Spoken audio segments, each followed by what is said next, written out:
gloire au nom de Jésus-Christ.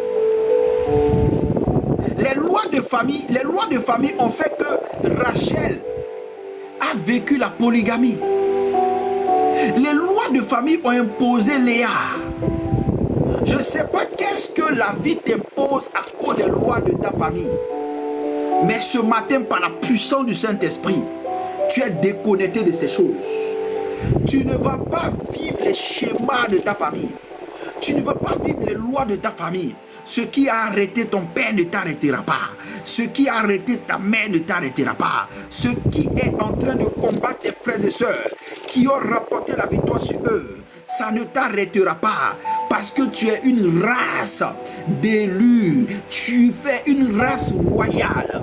Tu es une race de rois et de sacrificateurs. L'onction de Dieu est sur toi. Et cette onction, elle vient briser le joug. Que tout joug de malédiction dans ta vie soit brisé.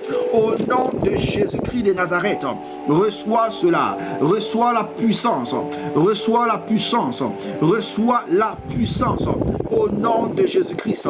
Toi qui étais faible, reçois la force. Toi qui étais faible, reçois la force. Au nom de Jésus-Christ. La chambre haute, c'est le lieu où les décisions les plus importantes de ta destinée sont prises. Je vais raconter l'histoire de cet homme de Dieu américain, un homme d'affaires du Ouest américain, un milliardaire. Il disait comme cela qu'il n'a jamais perdu un sou dans les affaires. Et on lui a posé la question, pourquoi? Pourquoi est-ce que tu dis ça? Comment est-ce que cela est possible? Tu n'as jamais perdu un sou. Il dit dans tous les business qu'il a fait, il n'a jamais perdu un sou. Donc il explique maintenant comment.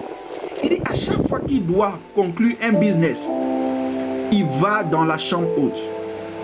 Il va dans son lieu de prière. Il va prier. Et quand il prie, qu'est-ce qu'il fait? Il prie. Il prie jusqu'à ce qu'il reçoive le feu vert de Dieu. Le problème, c'est que tu prends les décisions sans Dieu. Tu vas consulter, tu vas d'abord faire. Quand ça échoue et tu reviens demander à Dieu. Non, ce n'est pas la méthode à faire. Il priait jusqu'à ce qu'il reçoive le feu vert. Il dit lorsqu'il prie et qu'il ne sent pas la chose, comment il fait? Quand il ne sent pas, c'est-à-dire quand il sent que son cœur bat, parce qu'il y a des signaux que le Saint-Esprit envoie. Il ne sent pas la paix, il ne sent pas cette affaire. Il sent que son cœur bat, il n'a pas la paix, il manque de paix. Il sait que c'est un signal que Dieu lui a envoyé. C'est un feu vert, et c'est un feu rouge, pardon. C'est un feu rouge et il ne comprend pas. Mais il prie, il peut prier des fois, lorsqu'il prie jusqu'à ce que il sent que quelque chose est en train de se passer. Il n'a pas encore la réponse. Le feu est orange. Il se maintient là, il attend. Apprenez à attendre Dieu. Dans la chambre haute, c'est le lieu d'attente. La chambre haute, c'est le lieu d'attente. Tu sauras attendre Dieu. Tu es en train de prier, tu ne vois pas les ossements.